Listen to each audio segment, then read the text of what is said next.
Namaskar,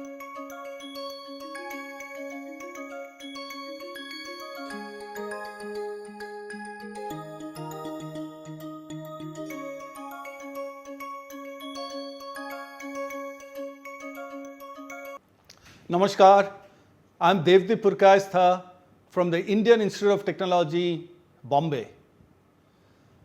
Welcome to my course, Business Fundamentals for Entrepreneurs.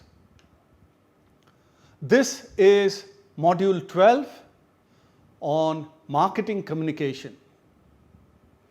But before I get into the topic itself, do have a look at the screen on the topics for weeks 5 to 8. So I'll start with the essence of marketing communication, and then we'll talk about 2 or 3 very important concepts: branding, marketing positioning and advertising, and what are some of the skills you need to develop if you want to choose a career in advertising, if you want to become a brand manager or an advertising manager in a top-notch company like a Procter & Gamble, Unilever, Nestle, Samsung, or Tata's, or Godrej. So let's start with what is marketing communication. Remember I talked about value-based marketing, which has 3 pillars: creating value for the customers and for yourselves, because you create value for the customer and you capture some of it through your pricing mechanism.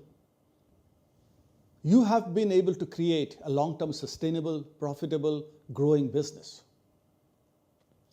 And this week we are talking about how to communicating value to your customers. And next week we'll talk about how do you deliver value to your customers.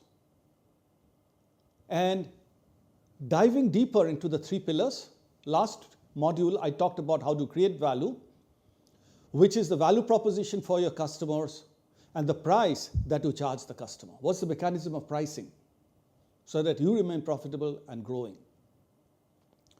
In creating value, there are 2 parts. Customer branding, we'll start with that today, and customer advertising. So what's a brand? All of you are familiar with brands.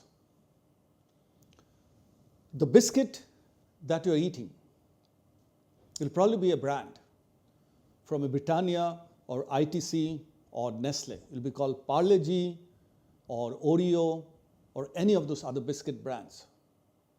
The soap that you use will have a brand name.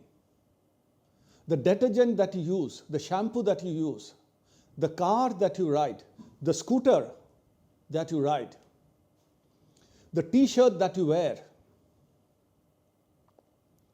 they'll all have a brand. So what's a brand? A brand is a name or a logo or a symbol that identifies one company's product from other companies' products or non-branded commoditized product.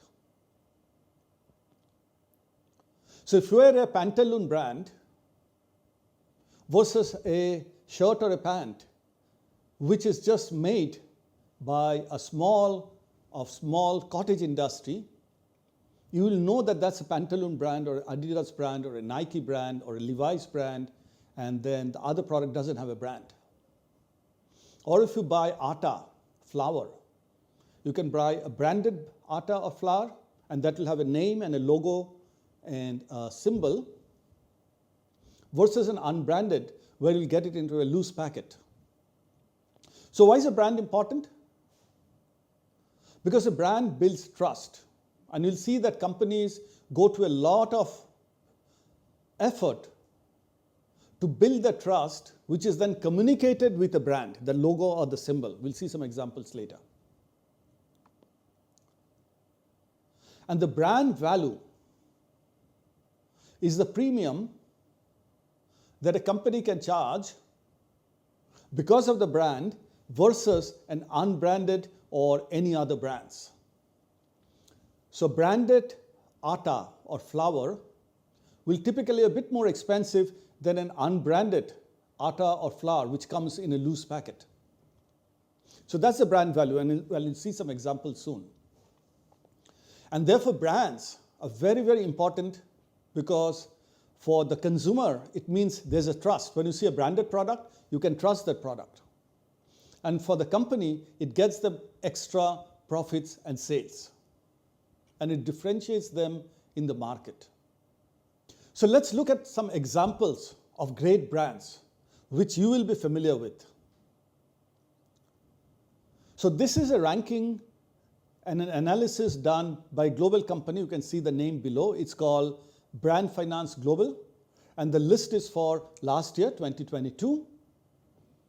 And we'll see the world's most valuable brands, which means the premium that the brand gives to the company. And we'll see, and not a surprise, that one of the most valuable brands is the Apple brand.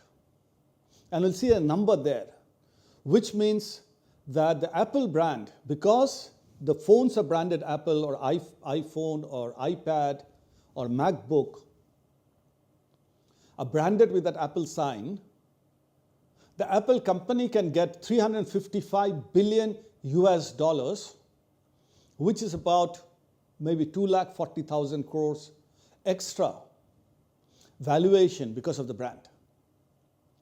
But without getting too much into the numbers, look at the other big brands. Second is Amazon. Many of you must be using Amazon because when you go to Amazon, it's convenient and you get a wide range of products. And Amazon is quite well known across the world versus other smaller e-commerce company. Google, all of you must be using Google.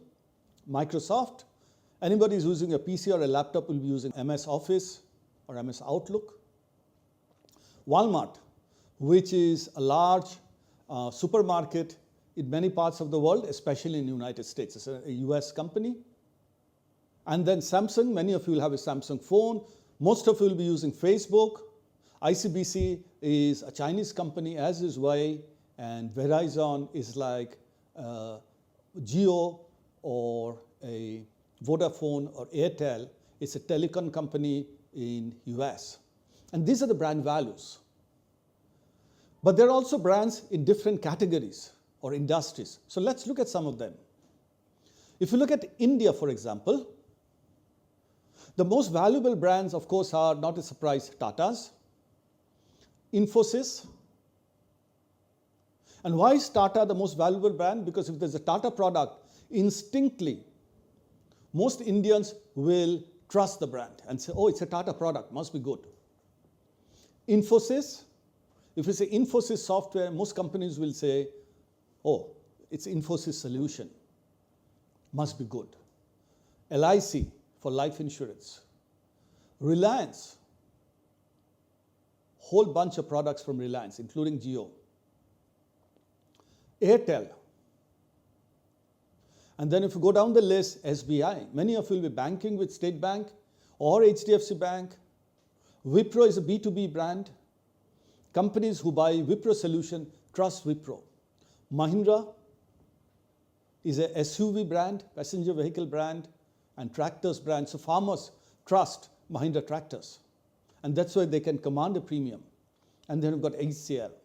So these are valuable Indian brands. Moving on, let's look at some soft drink brands from across the world. Many of you will be having some soft drink or the other. Obviously, Coca-Cola and Pepsi are the most valuable brands, but then you have got Red Bull, which is an energy brand. And then if you go down the list, some of them are available in India. Nescafe, many of you will be drinking Nescafe coffee. And if you go down the list, Sprite, Lipton tea, and they've got Mountain Dew. And these are the brands which are valuable because if you say a non-Coca-Cola, non-Pepsi-Cola, a cola drink, you may not trust it and you may not pay as much as you'd pay for a Coca-Cola or a Pepsi-Cola. And that's the value of the brand. Let's move on. Let's look at cars. So which are the most valuable brands? The most valuable brand in the world now is Tesla.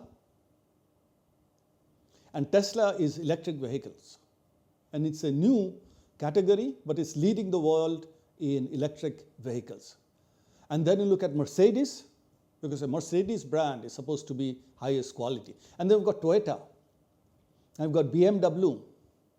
And then if you go down, you have Porsche, you've got Volkswagen, Honda, Ford, Hyundai, and Audi. And please see here that the Porsche may be a better car or in terms of high quality, a racing car, expensive car, but the brand itself may not be as valuable as a Toyota brand. Because Toyota cars in general are more affordable than a Porsche car. But Toyota sells much more. It's a much bigger car company and a car brand, and therefore it's more valuable than a Porsche. Here let's look at luxury brands. Porsche is the most valuable luxury brand. It's not the most valuable car brand, but it's the most valuable luxury brand. And they've got Louis Vuitton, Gucci, Chanel, Hermes, and if you go down the list, you've got several other brands, which are luxury brands selling luxury products. It could be an apparel, or it could be a perfume, or it could be a car like Porsche. And why they're so valuable? Because when you wear a Chanel perfume or a Louis Vuitton dress or a Gucci polo or t-shirt or dress, it comes across as a much better, much more esteemed brand than maybe something else like a Pantaloon or a West Side brand. Let's move now to another important concept called brand positioning. So the brand valuation were more the science of branding. Brand positioning is more the art of branding because it's in the human mind. So brand position is a position in the mind of the customer about how he or she perceives the brand. It's got nothing to do with numbers. It's a psychological impression that companies create in the minds of the customers. And we'll see some examples soon. And therefore, it does not involve too much of number crunch, but brand position involves more of psychological like emotions and associations and value judgment. And the big thing about brand positioning is it's not a long sentence. It's not a complex calculation. It's a tagline, which means it's 3 or 4 words, which are very powerful, and it sticks into the user's mind. But those 3 or 4 words must be able to communicate to the customer what the brand stands for. So let's look at some examples. The most famous, or at least one of the most famous campaigns was the Apple Think Different. And there is a Steve Jobs video of when he launched the Think Different campaign. You can find it on YouTube. You can search for Steve Jobs brand values or Think Different. And in that, Steve Jobs explains how he wants the Apple brand to be very different from what else exists out there. And it is used by people who are also very different. The person who wants to be a very different kind of a photographer and therefore wants an Apple iPhone with a great camera, or someone who wants to be an artist and therefore wants to hear the best music of an Apple iPhone. So he talks about people who want to be different, think different, and therefore they use something which is Apple, and because they want to be different and they get it from Apple, Apple can charge a huge premium. Nike. There are many shoes in the world, but Nike shoes are very special because Nike as a brand celebrates the spirit of just do it, the spirit of athleticism. So when you wear a Nike shoe, Nike wants you to feel, oh, today I can run a lot. I've not been running, but if I'm wearing a Nike shoe, let's run. Let's swim. If I'm wearing a Nike apparel. So the spirit of Nike is, let's just do it. Mercedes is the highest quality. So they say the best or nothing. If you want the best, you buy a Mercedes. If you look at State Bank, the value proposition of State Bank is whichever corner you go to in India, every village, every city, every town, there are State Bank branches. And it's a bank for 150 crore Indians, 1.5 billion Indians. So the tagline is banker to every Indian. It's everywhere. Pantaloons, in love with life, in love with passion and fashion.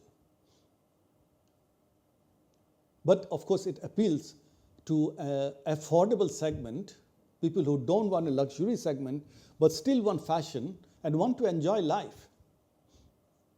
They can wear pantaloons. So that's the brand positioning of pantaloons.